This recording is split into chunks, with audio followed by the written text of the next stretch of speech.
Yo, what is going on, Guardians, and welcome back to another Destiny gameplay video. Hey, in this video I wanted to talk about basically if we were to see any kind of a patch, which is, possible, but maybe not probable, but if we were to see any kind of a patch before the release of Destiny 2, what would I want that to look like? So the goal of this video is to be at least moderately realistic. Like, we're not trying to fix Destiny 1 here. I'm talking about maybe just a minimalistic, throw a couple of guys from your live team onto this and let them try and hash this out and get a realistic update, a little patch out before Destiny 2 launch. Honestly, Destiny 2 is still, it's still quite a ways away. We have Destiny 1 to play for quite some time. We're gonna have the beta, but how long is that gonna last realistically? So if we want Destiny 1 to be as inviting as possible for players, what kind of a patch would we want realistically that would be a fair sort of level of expectation? So that's what I'm going to talk about in this video. Just what would we do just to get Destiny up to speed a little bit here, so it's a little bit more inviting to players. So first thing I want to talk about is grenades. So it's the current meta that we're in is pretty much dominated by abilities and ammo bypassing weapons. So especially in Trials, a lot of people do come back to Destiny on the weekends to play Trials, but for the most part, even in standard Crucible, I see lots of, people just don't want to have to worry about green ammo, so they use sidearms and they use Icebreaker. I see some no land, but I don't see a lot of it anymore after the no land nerf. I see mostly Icebreaker and sidearm, and the numbers that people like Destiny Tracker and Destiny Trials Report, the numbers that they show us, even just for standard Crucible outside of Trials, it's pretty mind-boggling. It shows a very clear, shows very clearly that Destiny has been watered down significantly. The meta is in my opinion more narrow than it's ever been before, and in previous metas, even the things that were on top were still pretty beatable. You could run other things realistically and play just fine, but the advantages of using the meta today, I think, are much more pronounced than they have ever been in Destiny. So first thing I want to talk about, grenades. What would I do? Well, obvious statement is obvious. Sticky grenades are on top right now by a wide margin. They're highly frustrating to play against. Destiny 2 seems to have toned that down significantly by basically making it so they aren't one-hit kill. So, but like I said, we're not trying to change Destiny 1 into Destiny 2. We're just trying to take a minimalistic approach. What would be reasonable and acceptable at this point in order to get us by? I think, first and foremost, I think what you have to do is we've nerfed too many of the other options. We've made other grenades less potent, and they don't pack as much of a punch as they used to. So, first thing I would say is let's just address these other grenades. So thermite grenade, it's a joke. It's a complete and utter joke. And if you think otherwise, you're probably just fooling yourself. They have absolutely no utility in PvP, and very limited utility in PvE. They're barely passable in PvP or PvE, because in PvE the AI is smart enough to move out of pulsing grenades. That's why you don't see people using a lot of pulse grenade. They, even on like Striker and Storm Trance, they just don't use it in PvE. So the thermite grenade is a joke. It's a pulsing grenade that does very little damage. So what I would say is two things I would change about it. I would make it pulse faster, so less time in between pulses, and I would have it do more damage. So I want a stronger thermite grenade that pulses more frequently for more damage. That's the first thing I would say. So more people might be inclined to use a thermite grenade over fusion grenades on the Sunbreaker. Firebolt grenades, revert all changes. Honestly, revert all changes. Keep the Viking Funeral change, because that was the problem. The problem was Viking Funeral and the burn that just lasted forever and pretty much just made you basically a one-hit kill grenade that you just threw in the vicinity. Well, that got rectified when Viking Funeral got fixed. We don't need the arm time nerf. We don't need the radius nerf.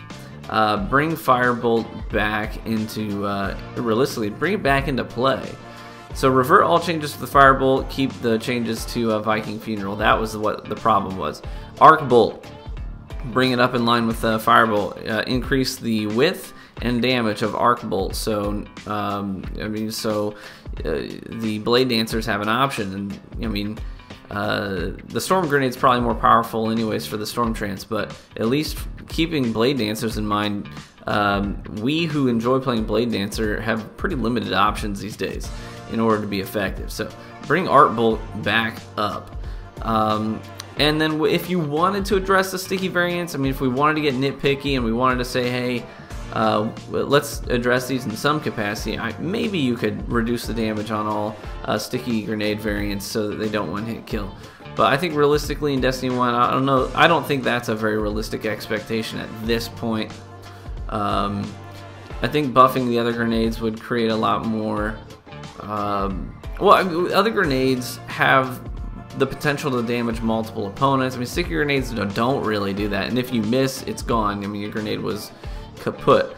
But other grenades are a little bit more forgiving. So as long as we buff other grenades, I think that people might choose to use other grenades just for their potential to do damage to mobs and bigger, multiple people simultaneously. Sticky grenades, they have to be pretty much right on top of each other to damage multiple people. It just doesn't happen as much as it does with other grenades. So that is what I would say. Those are some of my recommendations. I hate sticky grenades as much as the next guy, but I'm also trying to stay realistic. Obviously, I much prefer the Destiny 2 system for sticky grenades so far, but we'll see. So, moving on, what's another thing that I would do? Okay, so we've addressed the grenades. I think we also have to address weapons. So here's the thing. Icebreaker is dominant, completely dominant. It accounts for more kills than any primary weapon, more kills than any special weapon. I mean, it's clearly on top, and it completely negates the overwhelming majority of special weapons in the game. It waters the game down so much. It really does. Do we need to nerf Icebreaker? I'm going to be honest. I don't think I want an Icebreaker nerf. I don't think I want an Icebreaker nerf. Because I'm trying to keep the PvE people in mind as well. And I know that for raids and stuff, a lot of people like to use Icebreaker. And the PvE community is still going strong. In fact, there's more people who play PvE than PvP. So let's keep them in mind. Let's not nerf the Icebreaker. Let's be realistic about our expectations here. If I were to change something, I would say let's make... I mean, okay, I get it. Bungie, I mean, Josh Emmerich said he doesn't want to revert the special ammo changes. Okay, well, you got to give somewhere. Let's do this. Maybe let's say instead of having the first ammo box spawn when it does, let's have green ammo spawn on the map at 15 seconds into the match instead. 15 seconds. That way, if you wanted to run out and hard scope a lane and get some map control with an Icebreaker, you can do that.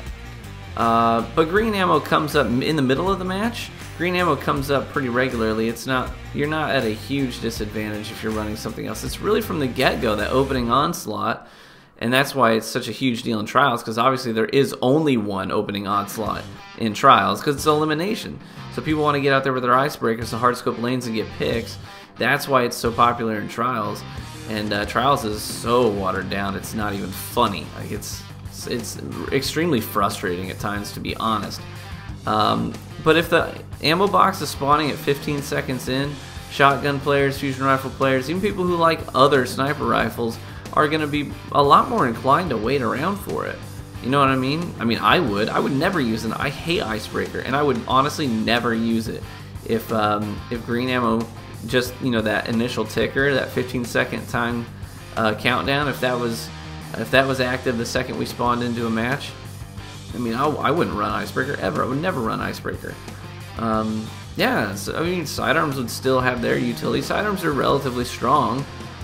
They're strong special weapons. People would still use them. People would still use Icebreaker, but they wouldn't be dominant. They wouldn't be like way on top, and you'd still get to keep your special ammo changes. The Bungie implemented, they can still stand by their special changes that they play tested and that they really like. That's fine.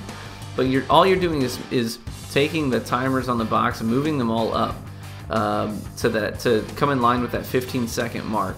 That would be, if I was in charge and I said, here, these are the things we should prioritize and get a patch out, that would be my sort of what I think would be realistic expectations for another patch.